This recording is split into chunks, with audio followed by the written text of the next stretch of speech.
Starting from the top is where I wanna be. Gave everything I've got for infinity. The party only runs.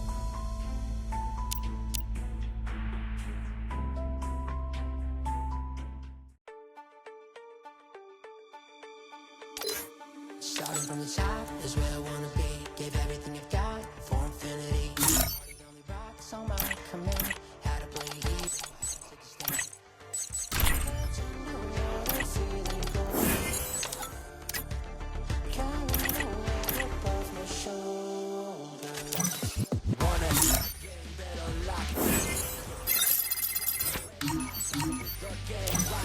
Flame, you see red dots, what have we got? Down to my bones, spraying me up like a brain to stone. And I count down for the ride, for the gold, for the throne. No, I will never stop. Here we are for the show. Can't play this part, made for the game and it can't be stopped. Reload and take your best shot.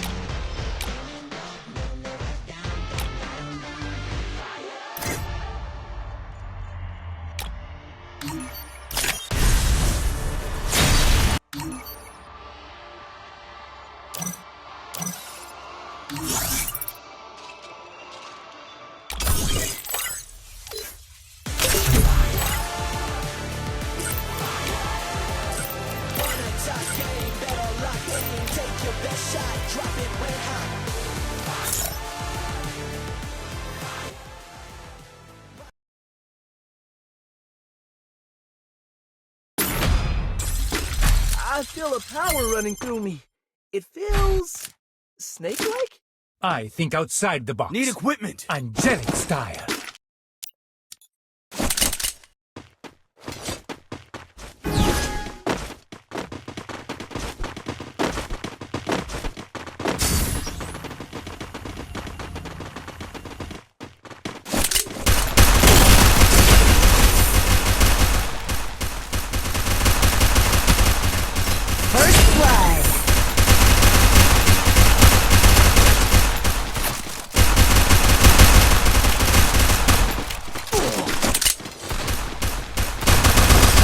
Kill.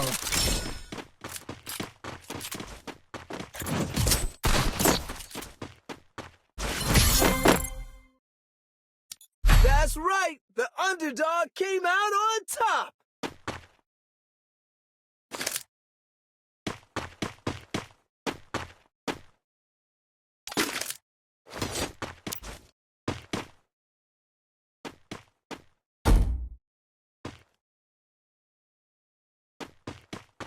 I deployed a smoke grenade.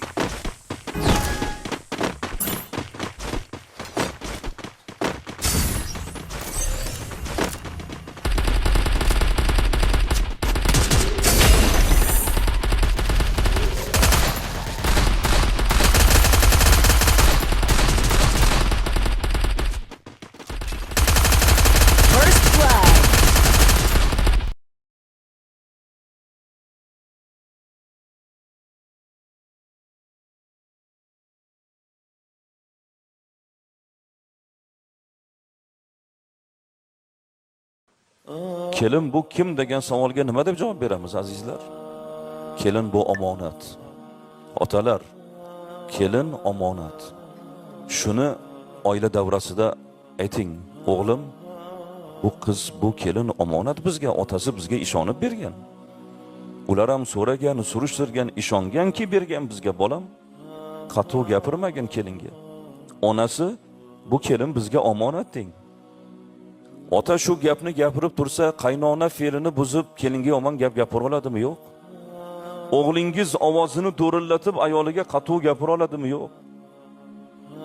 Omonat azizlar. Birovni farzandi ostonamizga kelyaptimi?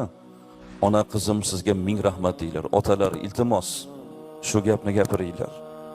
Oila davrasida kechqurungi taomda, qizim sizga rahmat, men sizdan minnatdorman. Ota-onangizga ming rahmat, sizga tarbiya bergan. Meni qudalarim eng yaxshi insonlar. Borsangiz meni salomimni ayting qudalarimga qizim. Osmonga uchib ketadi u kelin. Shu yerga mehr qo'yadi. Qudalarning aqlchiligi ziyoda bo'ladi. Qarang, yaxshi gap odamga kuch beradi. Qo'pol gap, dag'al gap odamning kuchini ketkizib qo'yadi.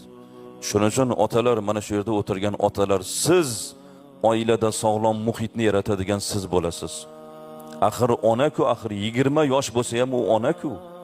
Beshik tebratyapti-yu. Biz jumla ayol zotiga ona darajadagi hurmatni taqdim etishimiz kerak bo'ladi. Kelin bu kim degan savolga nima deb javob beramiz, azizlar? Kelin bu omonat. Otalar, kelin omonat.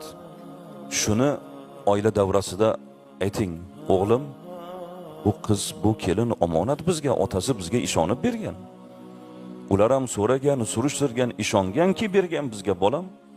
Qattiq gapirmagan kelinga. Onasi, bu kelin bizga omonat deng. Ota shu gapni gapirib tursa, qaynona fe'lini buzib kelinga yomon gap gapira oladimi? Yo'q. O'g'lingiz ovozini do'rillatib ayoliga qattiq gapira oladimi? Yo'q. Omonat azizlar. Birovni farzandi ostonamizga kelyaptimi? Ona qizim sizga ming rahmat deylar. Otalar, iltimos shu gapni gapiringlar. Oila davrasida kechqurungi taomda qizim sizga rahmat, men sizdan minnatdorman. Ota-onangizga ming rahmat, sizga tarbiya bergan. Meni qudalarim eng yaxshi insonlar. Borsangiz meni salomimni ayting qudalarimga qizim. Osmonga uchib ketadi u kelin. Shu yerga mehr qo'yadi. Qudalarning aqlchiligi ziyoda bo'ladi. Qarang, yaxshi gap odamga kuch beradi. Qo'pol gap, dag'al gap odamning kuchini ketkizib qo'yadi. Shuning uchun otalar, mana shu yerda o'tirgan otalar, siz oilada sog'lom muhitni yaratadigan siz bo'lasiz. Axir ona-ku, axir 20 yosh bo'lsa ham u ona-ku. Beshik tebratyapti-yu.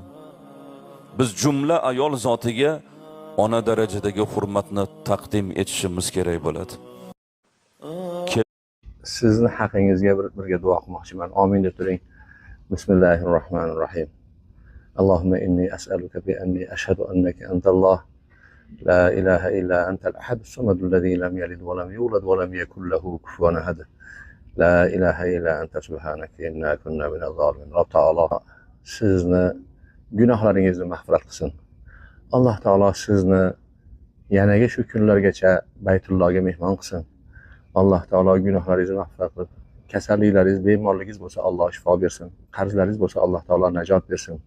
Muammolaringizni hal qilsin. Agar farzand talabida bo'lsangiz, Alloh taolo solih farzand bersin. Farzandlaringizga Alloh taolo hidoyat, iymon, ilm bersin. Ota-onalaringiz hayot bo'lsa, umrlarini uzoq qilsin. Vafot qilganlari bo'lsa, Alloh rahmatiga olgan bo'lsin. Alloh taolo nimaiki shar'iy maqsadlaringiz bo'lsa yetkazsin, armonlaringizni ushatsin, orzularingiz amalga oshsin. Amin deng, amin deng, amin deng. Yaxshi ko'rgan do'stlaringizga ham tarqatib qo'ying. Ular ham duoyimizga sherik bo'lib qolsin.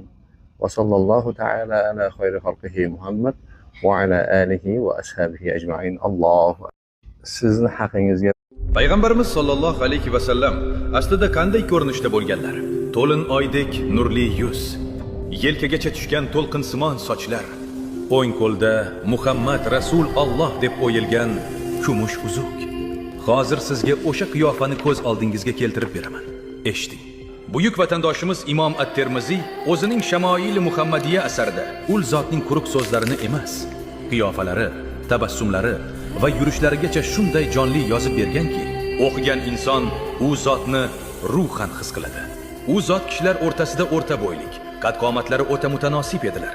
Yuzlari qizg'ish tusli oq bo'lib, xuddi oydin kechadagi to'lin oy kabi nur taratib turardi. Keng peshonalik, qop-qora ko'zli va uzun kiprikli edilar. Muborak ikki yelkalari o'rtasida esa payg'ambarlarning so'nggisi ekanliklarini bildiruvchi nubuvat muhri xuddi kaptar tuxumidek bo'rtib turardi. Yurishlarida shunday bir qat'iyat va viqor bor ediki, go'yo tepalikdan pastga tushib kelayotgandek oldinga biroz egilib, dadil va tez qadam tashlardilar. Biror kishiga qarasalar, faqat bo'yinlarini burib emas, balki butun gavdalari bilan o'girilib qarar edilar. Ammo eng qalbni titratadigani ularning insonlarga e'tibori edi. Majlisda o'tirganlarida atrofdagilarga shunday teng va shirin tabassum bilan yuzlanardilarki, suhbatlashgan har bir kishi payg'ambar hammadan ham ko'proq meni yaxshi ko'radilar deb o'ylar edi. U zotni kutilmaganda ko'rgan kishi haybatidan titrab ketar. Yaqindan tanib suhbatlashgan inson esa umrbod sevib qolardi.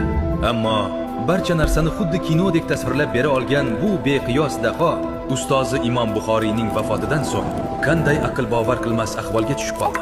Uning hayotini ost-ust qilib yuborgan mudhish fojia nimada edi? Tarixni larzaga solgan sadoqat siri keyingi qismda. O'tkazib yubormaslik uchun hoziroq obuna bo'ling.